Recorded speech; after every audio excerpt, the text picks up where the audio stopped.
But now we learn one of what I feel after studying this ayah, one of the most misused, and I would even argue abused ayat of the Quran in the name of our deen.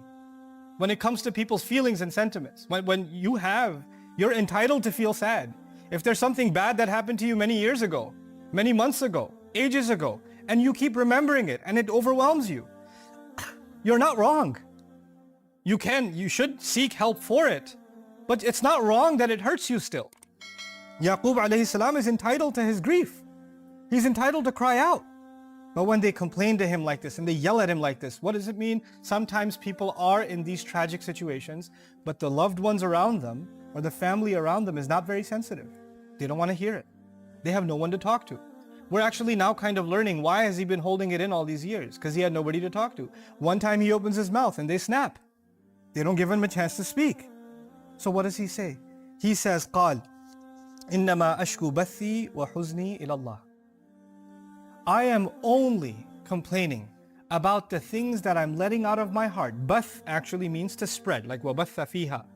Min kulli dabbatin, Allah says. When He spread on the land all kinds of creatures. Bath is tafriq aslan. It's to spread something out. But it's used in conversation to describe something you're holding in your heart and now you're spreading it out. You're letting it go. So he says, I'm only complaining about what I've been containing inside and I'm finally letting it out. And even when I do let it out and all of the sadness that I've been kept pent up inside, all of that which I've kept inside, I'm only complaining to Allah, not to you, not to anybody else. إِنَّمَا أَشْكُو بَثِّي وَحُزْنِي إِلَى اللَّهِ. This is what I wanted to share with you, is one of the most commonly misunderstood, ayat in the Quran. It's not taken in its context. When somebody says, I'm having this problem or that problem, people say, Akhi, complain to Allah, don't talk to me. Because Allah says, إِنَّمَا أَشْكُو بَثِّي وَحُزْنِي إِلَى اللَّهِ. Yaqub alayhi salam said, I only complain to Allah. I don't talk about my problems to anybody else. What is the context of these ayat? In these ayat, he doesn't talk to his family because his family is not what? Supportive. He doesn't have anybody to talk to. He doesn't have anybody to share his grief with. That is when he turns to his family.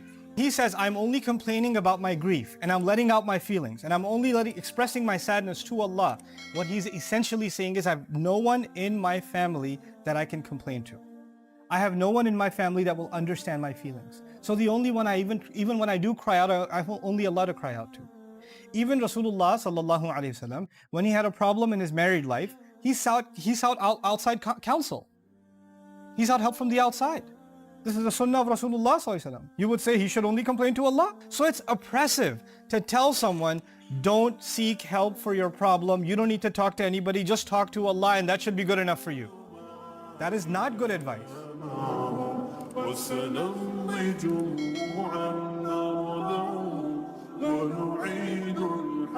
المغتصب وبكل القوة لدى